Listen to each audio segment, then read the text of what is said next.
All right. LegCo is still having meetings. Still having meetings, but they're definitely winding down. All right. They're trying to find out ways to extend things into the next session so they don't completely die. And then at the end of the year, a little bit of funny business gets taken care of. And today we are going to pick the keyword, appointees. Appointees. Appointees. Yes. They are not really employees. No, they are appointees. But they are CY Leung's appointees. Yes. Yes. So does that mean CY is the appointer, right? Yes. Yes. CY is the appointer. Yeah. What he doesn't have 100% untrammeled control of is how much they get paid once they are in the job.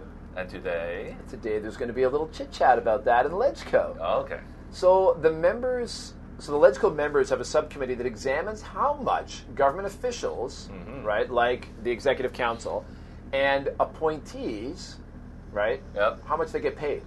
Now, both government officials at that top level and the appointees are almost 100% chosen by CY Leung, the chief executive, because it's part of the job. Chief executive in council. Yes. Yep. And in other places, this is patronage, right?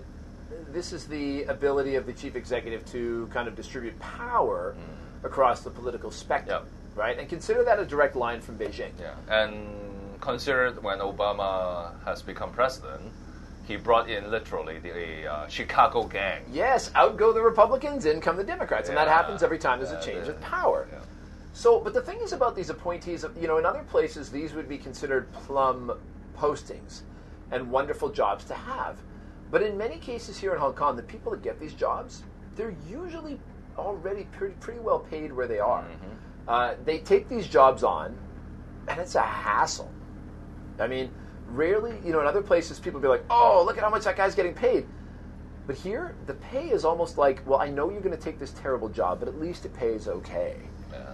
But the LegCo members today, this is when they get to decide how much CY's gang as a whole, as a collective, how much they're going to get paid. So they're meeting with the independent commission that makes recommendations. I see. So this is an interesting one to watch to see how much the totality of CY's gang gets paid. It's like a mafia boss deciding how much to pay his Not done. that much. Well, mafia boss wouldn't have any scrutiny. He wouldn't have an independent commission, and LegCo would. So yeah, it's not fair. But it is interesting to look at how much our appointees get paid, because a lot of them are taking on very thankless jobs. Yeah.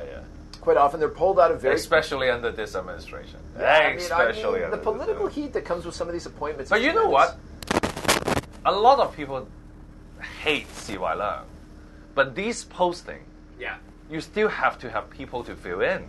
Otherwise, a lot of the public functions will not going to happen. Yeah. So it's but I just want to recognize that a lot of these people are pulled out of comfortable retirements. Oh yes. They're like, they don't need the money, they don't need the hassle. They just want to help. Pulled in. Yeah, they have to at some level. Yeah. But even with a good pay, given the political scene this year, with the district council election, next year, with the legislative council election, man, I'm very sure, even with a good pay, these appointees are going to become disappointees. To somebody, because people are going to oppose them just because they were appointed by CY Leung. No matter how good a job they're doing, there's going to be piles of politics played. So today we'll have a look at how much they're going to get paid, but it's not like an enticement into the job. It's kind of like a, sorry, but, at least we're going to pay you. But you know what? I think CY is doing a tactic called foot in the door. Okay. He just put some of the guys in. Yeah.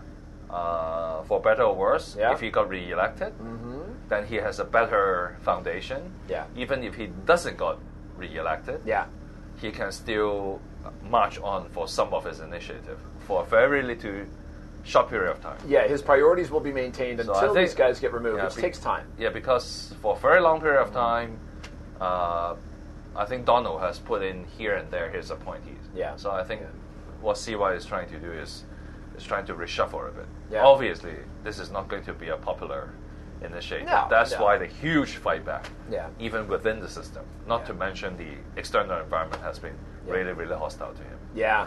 Anyway. Okay, so thanks that's for watching for today. And see you next Monday. Catch you next Monday. Cheers. See you.